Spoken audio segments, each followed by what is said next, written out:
The 80s had Empire Strikes Back and Raiders of the Lost Ark.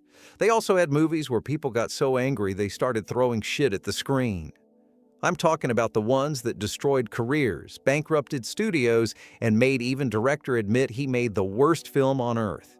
These are the most hated movies of the 80s.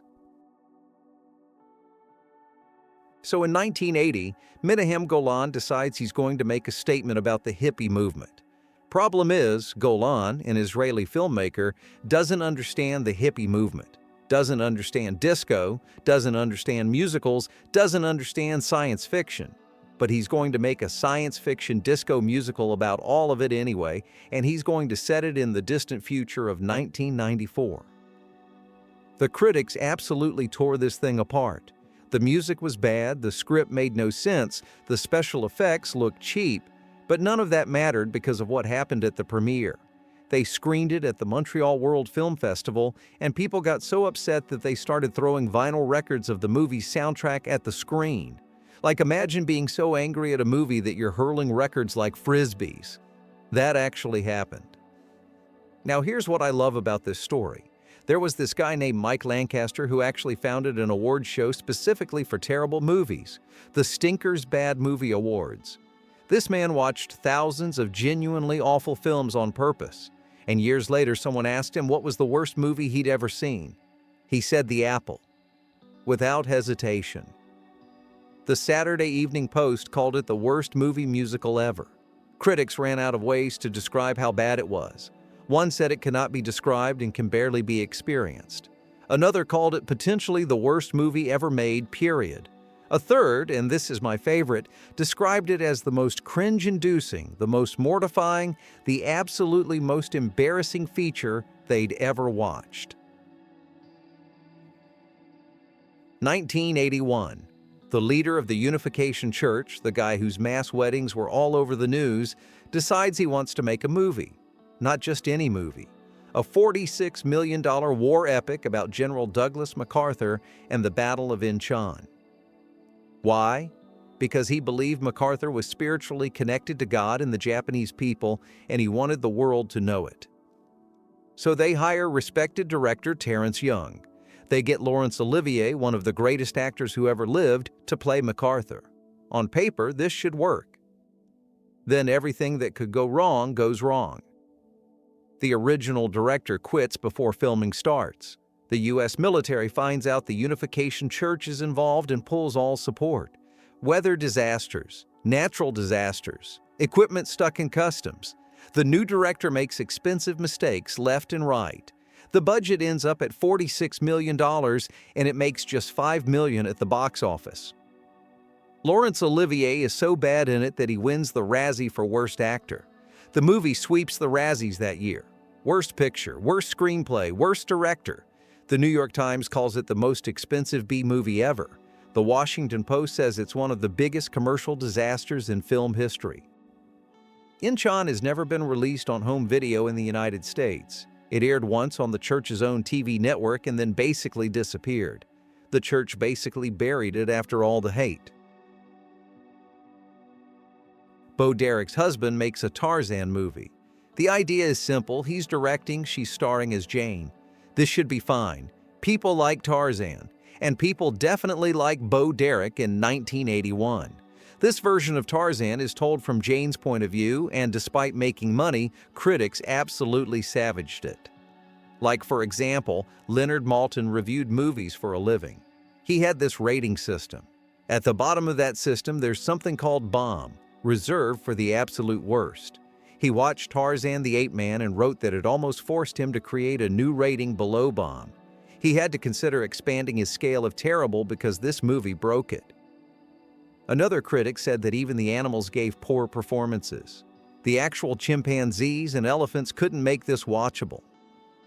The movie got 6 Razzie nominations and Bo Derek won Worst Actress.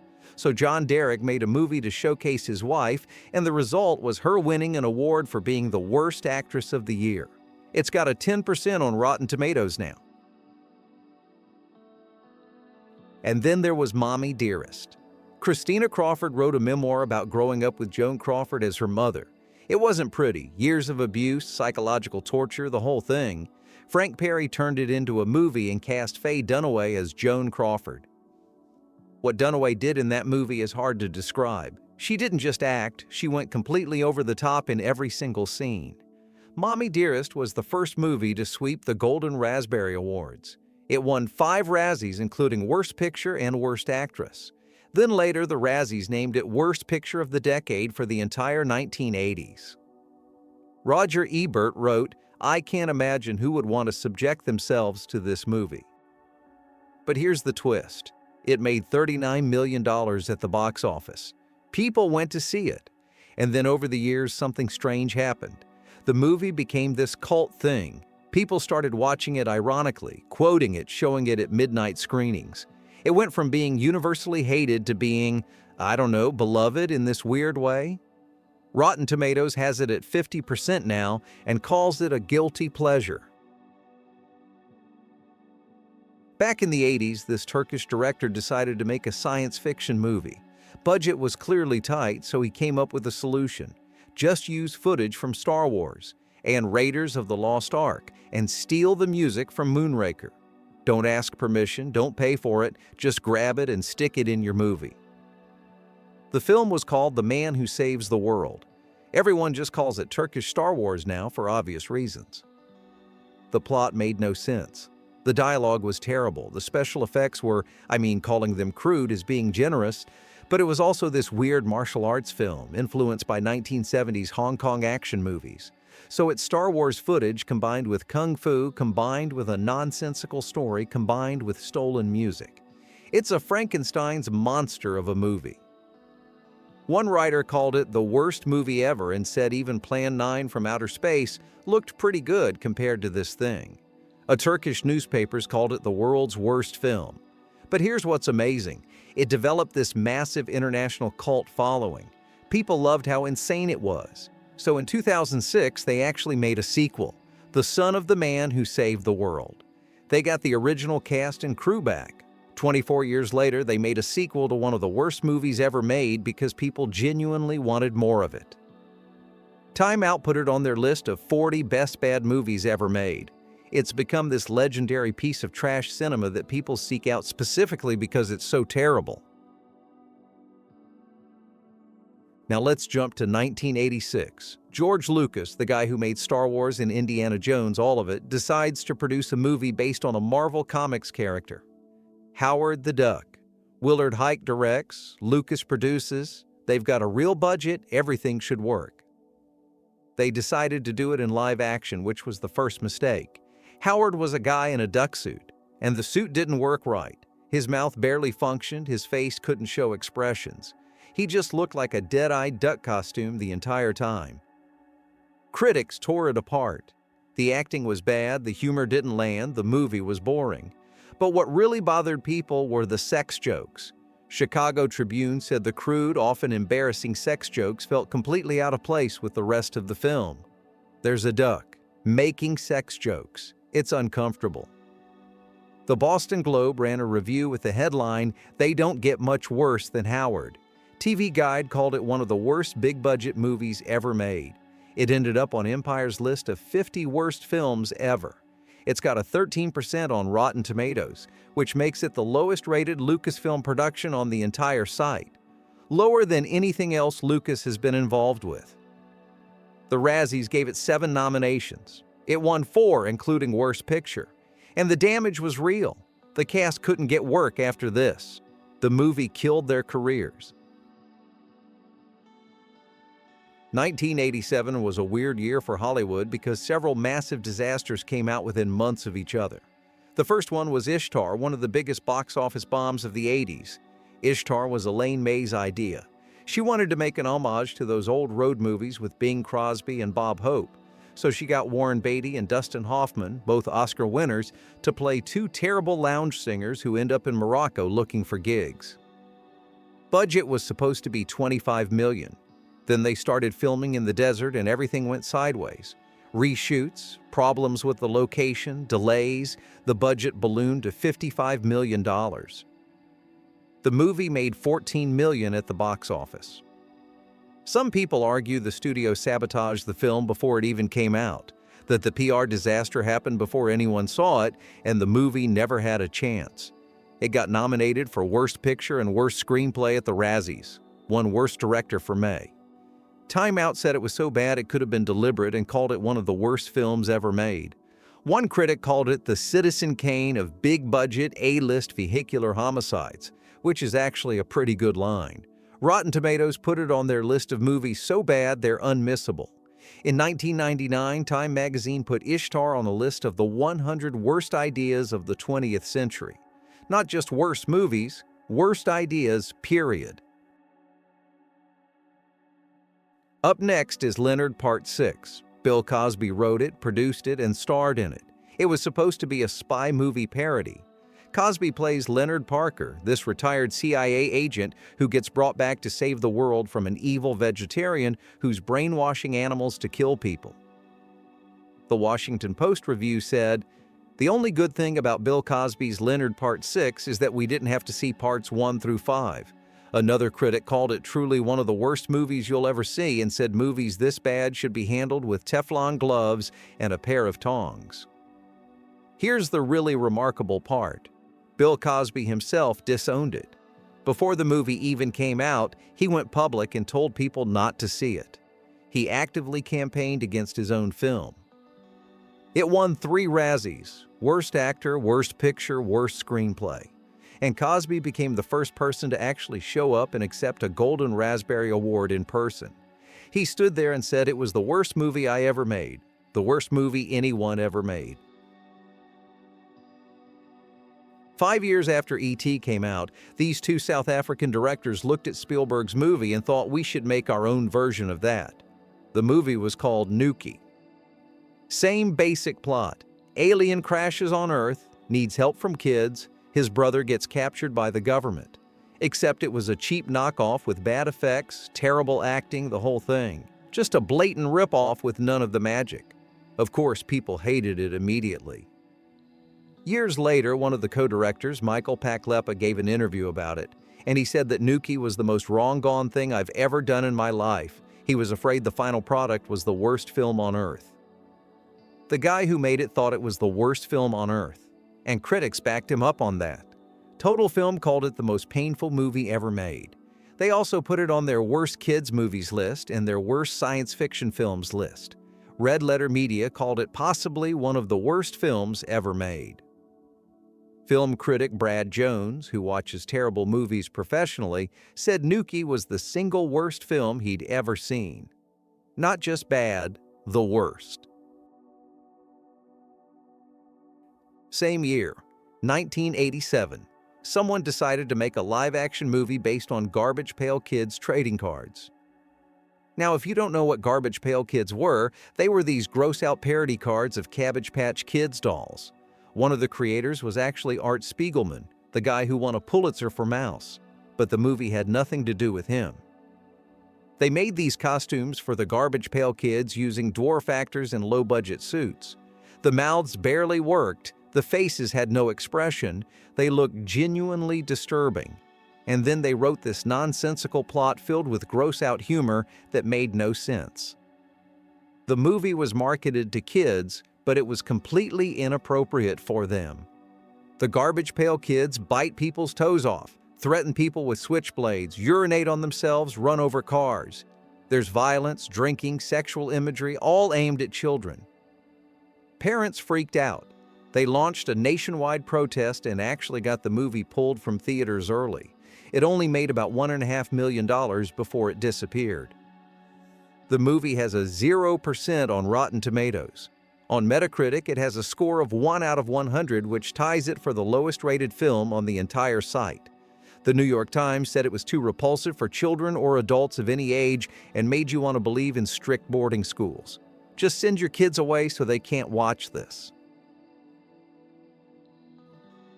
In 1984, there was this Christmas slasher movie called Silent Night, Deadly Night with Killer Santa and lots of violence. Parents freaked out. Roger Ebert tore it apart on his show, but the movie made money anyway. So naturally, producers wanted a sequel. They hired this guy Lee Harry and told him to make it. But they didn't want to spend much money. So Harry came up with a brilliant plan. Just reuse footage from the first movie, pad it out with flashbacks. They eventually gave him $100,000 to shoot some new stuff, but nearly half the movie is just scenes from the original film. It came out in 1987 and it starred this actor named Eric Freeman as Ricky Caldwell. Freeman plays the brother of the killer from the first movie. Basically, he spends a huge chunk of the film sitting in a room narrating what happened in the original movie while we watch clips from it. Then eventually he goes on his own killing spree. Eric Freeman's performance in this movie is something special. Flavor Wire said it may very well be the single worst performance ever committed to celluloid. Time Out put it on their worst films ever list, and Paste Magazine review pretty much sums it all up. It says that in terms of pure, unadulterated crap, nothing could ever surpass it. In 1988, a director named Rick Sloane decided to make his own version of Gremlins, which had come out 4 years earlier and been a huge hit. His movie was called Hobgoblins. Low budget, terrible effects, the creatures looked awful. But it didn't really become famous until 1998 when Mystery Science Theater featured it on their show. You know, the one where they make fun of bad movies. One of the writers, Paul Chaplin, later talked about having to watch Hobgoblins multiple times to write jokes for the episode. He said, "You have no idea the torture it was to watch this movie several times in the space of a week. It shoots right to the top of the list of the worst movies we've ever done." And Mystery Science Theater featured a lot of terrible movies. That was their whole thing. For this one to top their list says something. Critics went after everything in the film. The extreme misogyny, the way it treated women, the technical incompetence. There's repetitive scenes, the terrible plot, awful acting, ugly look, and just this gratuitous vulgarity everywhere. As one of the critics said, there's not one aspect of this movie that isn't the worst thing ever. The Standard called it so preposterously badly made, terribly acted, and ineptly constructed that it makes for some of the most fun you can ever have watching a movie. But here's what I love about this story. Rick Sloane, the director, totally owns it. He embraces the fact that Hobgoblins is considered one of the worst films of all time. He's actually said he's afraid people will forget about it if it ever gets removed from IMDb's bottom 100 list. He wants it to be remembered as terrible. And after he saw the Mystery Science Theater episode making fun of his movie, he got inspired and actually made a sequel in 2009, 21 years later, because apparently once wasn't enough. In 1988, hands down the worst family movie in Hollywood history came out. It's about a kid in a wheelchair who befriends an alien that crashed on Earth. Sound familiar? Yeah, it's another E.T. ripoff, 6 years after Spielberg's film. But here's what makes Mac and Me truly special. It wasn't just trying to copy E.T., it was a feature-length commercial for McDonald's and Coca-Cola. The filmmakers openly admitted they had a profit-sharing deal with McDonald's. It was more like a TV commercial than a movie. The movie cost $13 million to make. It brought in $6 million at the box office. Morgan Spurlock, the Super Size Me guy, called it the worst thing you'll ever see in your entire life and the most egregious example of product placement in cinema history. San Francisco Chronicle called it the worst ever. Broadcaster Simon Mayo called it the worst ever. And even Damon Lindelof from Lost called it the worst ever. The movie did eventually get a cult following and showed up on Mystery Science Theater, but that doesn't make it good. It just means people found it entertaining to make fun of.